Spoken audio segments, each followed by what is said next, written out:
प्यारे बच्चों, किंडरगार्टन की वीडियो लेक्चर्स में खुश आमदीद। आइए मिलकर सीखें और मजे मजे की वीडियोस से इल्मी सफर शुरू करें। प्यारे बच्चों, आइए हुरूफ तहज्जी के हर्फ ते जिसकी आवाज ट होती है उसकी कहानी तस्वीर देखते हुए सुनते हैं। टीपू के अब्बा जान ट्रैक्टर चला रहे थे। टीपू ने ट्रक से टमाटर निकालकर टोकरी भरी। वो घर जा रहा था। अंबर ने भाई को टॉफी दी। हमें खाने की चीजें बांट कर खानी चाहिए। टमाटर,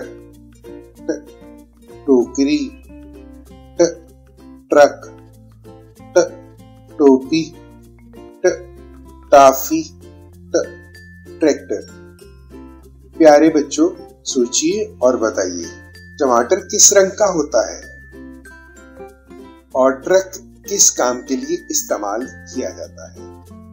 कल के सबक में दोबारा मुलाकात होगी।